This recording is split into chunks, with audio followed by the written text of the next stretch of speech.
modulação da subportadora do estéreo. E aí, moçada, beleza?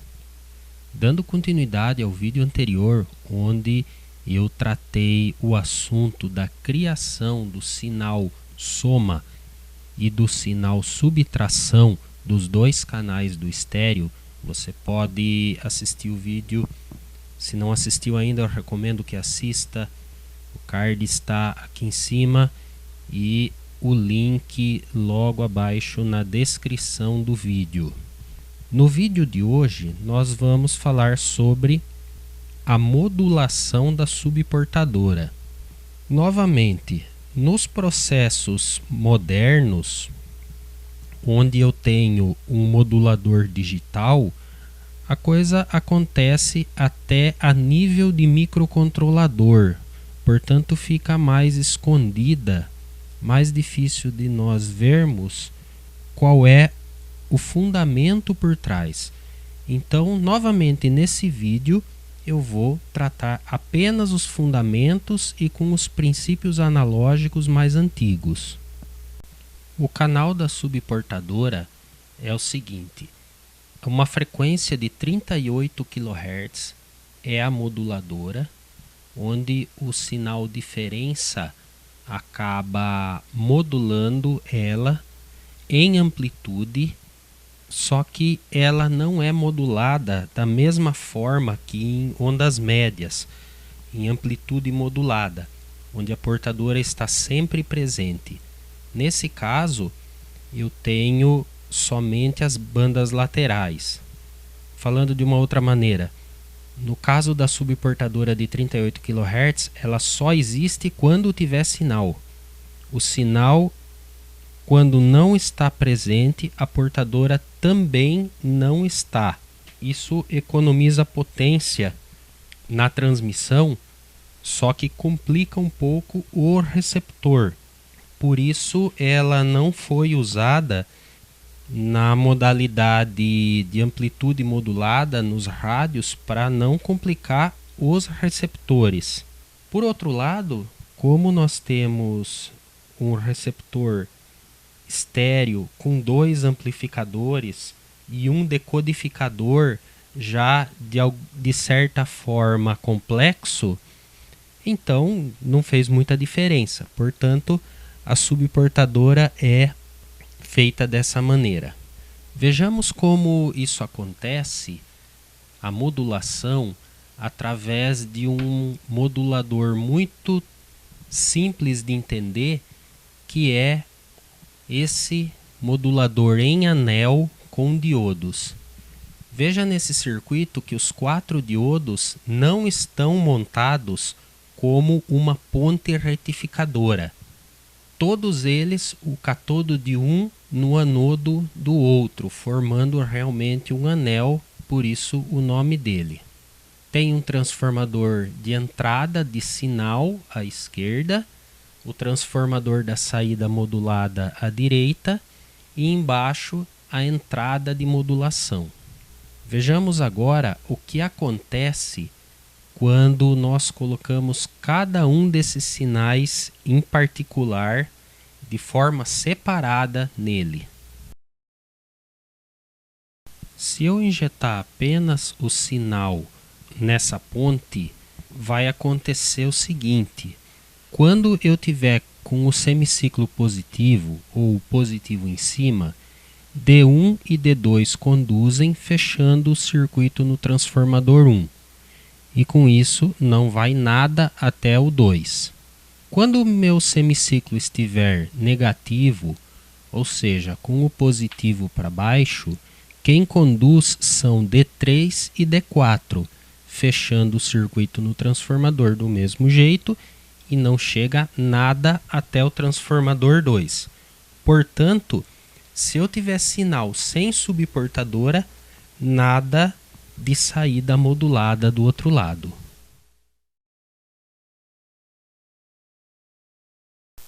Na simulação, eu vou colocar 1 volt de pico a 10 Hz como sinal e vou colocar nada na portadora. Canal A no sinal, B na portadora e o C na saída.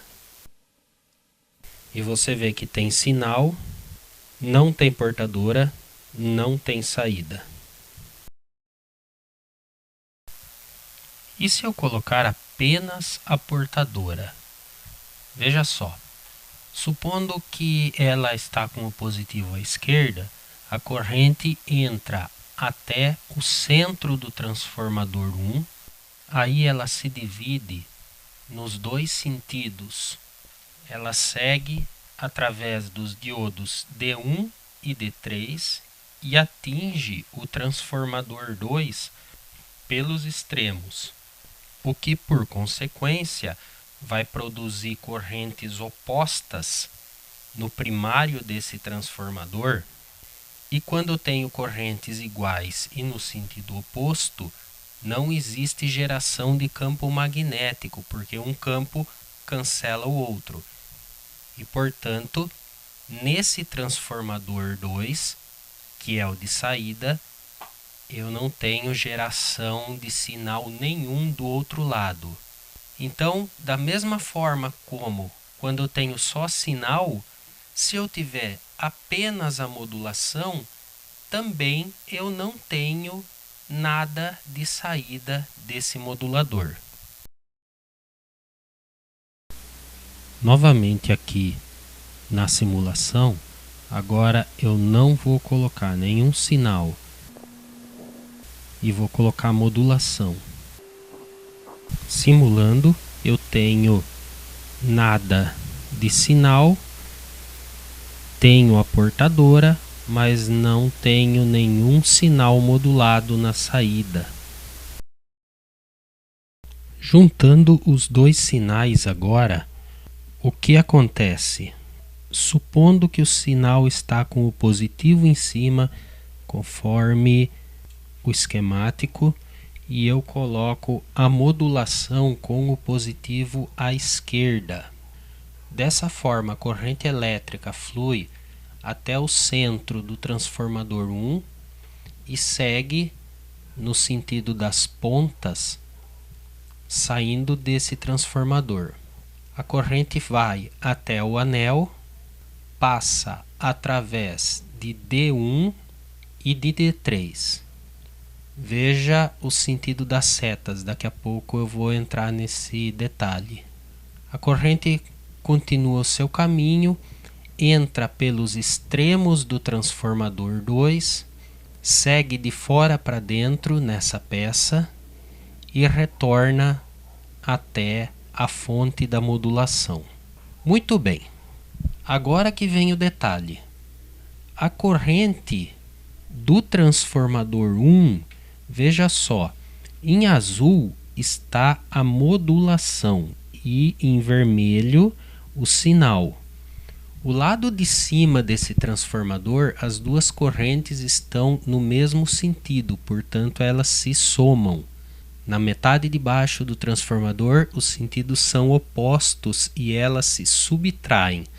Portanto, é aí que começa a aparecer a grande diferença. Eu não tenho mais correntes iguais. Em um ponto, o sinal é somado, e em outro, ele é subtraído. Reforçando em amarelinho, isso está acontecendo nessa posição, no secundário do transformador 1. Também nas linhas que alimentam o anel, você vê que em cima os sentidos são iguais e embaixo são opostos. E quando chega lá no transformador 2, o que acontece? Como eu tive uma soma ao meu sinal da moduladora com o sinal propriamente dito, a moduladora acaba carregando junto com ela um pouco mais de tensão, que é aquilo que ela ganhou do sinal lá em cima, lá naquela seta vermelha que não está cheia. O oposto acontece embaixo, quando a minha moduladora perde um pouco do seu valor graças à corrente do sinal, o que eu mostro nas duas setas embaixo, uma azul cheia e uma vermelha que não está cheia. Chegando no transformador, olha lá o que acontece.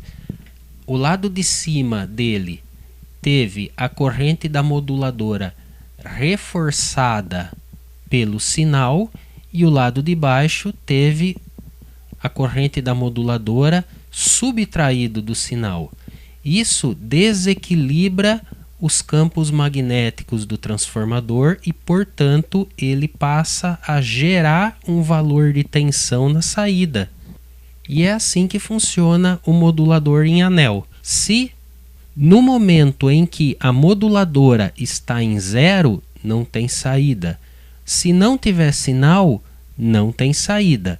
Se as duas estão trabalhando em algum valor, eu tenho a saída desejada. Simulando agora o circuito completo, com sinal e modulação. Você vê a portadora modulada em amplitude, sendo que nesse modo a gente chama de portadora suprimida. É o que acontece quando o sinal determina se a portadora existe ou não. Sem sinal, sem portadora. Isso é frequentemente usado em transmissões de rádio amador para otimizar a transmissão. E finalmente, tudo isso é misturado e entregue para o transmissor. Ele coloca no ar. Os receptores mono só sintonizam ou só captam o sinal soma e os aparelhos estéreo capturam todas as informações, o sinal soma, o sinal subtração e o sinal piloto de 19 kHz que vai sincronizar a decodificação do estéreo e você vai ouvir o estéreo do jeito que você gosta. E para quem não sabe o que é sentir um som estéreo, procure ouvir uma música de boa qualidade, uma música clássica, por exemplo, onde o estúdio teve o cuidado de separar alguns instrumentos por canal e você vai perceber, você vai ter a sensação de imersão, com aquela sensação de que você ouve um instrumento vindo do seu lado esquerdo, outro do centro, outro do lado direito. Isso é o cuidado do estúdio de gravação na separação dos canais para que o ouvinte tenha uma experiência mais interessante. E paramos por aí. Espero que você tenha gostado desse vídeo. Nos próximos vídeos abordaremos o assunto da decodificação. Aí sim, o rádio, o outro lado, como que a coisa funciona para pegar todo esse monte de informações e transformar na música, no áudio estéreo do seu aparelho. Se gostou, deixa um joinha aí embaixo, se inscreve no canal se não tiver inscrito. Um grande abraço e até a próxima.